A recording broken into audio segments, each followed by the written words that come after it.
While Buddha gave many spoken sermons after he became enlightened, during one sermon in particular, he said nothing but held up a white lotus flower. Through this silent, direct pointing to reality, one of his disciples instantly attained enlightenment. It was this disciple who went on to bring Buddhism to China and so became the first patriarch of Zen. This silent gesture has become known as the flower sermon. It is said that on a particular day, Gautama came and sat on the dais. Hundreds of disciples were waiting for him to speak. There was one person in this group who was known as Mahakasyapa. The rest of the community there had decided that he was crazy because he never comes and listens to Gautam Buddha's talks. He never meditates or does anything. He simply sits under a tree like a fool. He is not a smart spiritual man. He simply sits there. Everyone had just given him up as a fool to whom you cannot teach anything. On this day, Gautama came and sat. He had a flower in his hand. Never before had he carried anything in his hand. Buddha just went on looking at the flower. People were waiting for him to speak, but he was so engrossed in the flower that he never said a word. Minutes went into hours, but he was simply looking at the flower. He never bothered to speak. Suddenly, Mahakasyapa broke into laughter. He laughed uproariously, and when the crowd heard the laughter, they thought, "This man has gone mad.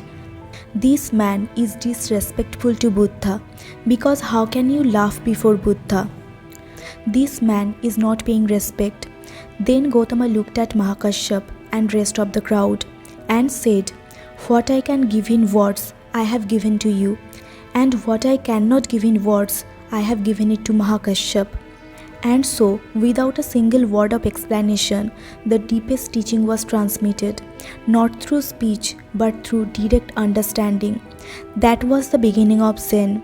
There is no science, teaching, scripture, method, or practice. This story is not about a literal lecture. It's about direct understanding. What did Mahakasyapa understand? He understood that there is nothing to be understood. There is nothing to be said. There is nothing to be explained.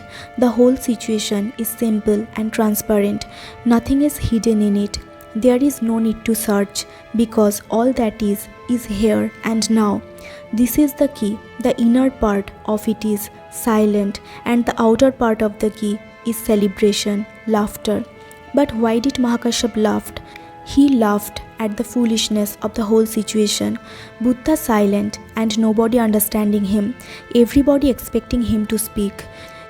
His whole life, Buddha had been saying that the truth cannot be spoken, and still everybody expected him to speak. For over 1,000 years, this story has been an important symbol in Zen Buddhism because it represents the direct transmission of wisdom, a direct insight into the nature of reality that cannot be gained merely through reading. Scriptures may guide us towards the path, but ultimately everything returns to our own practice and personal realization of the Buddha's truth. Mahakasyapa's smile beautifully expresses this realization. Without speaking a single word, he demonstrates a deep understanding of Buddha's teaching and living essence of Zen.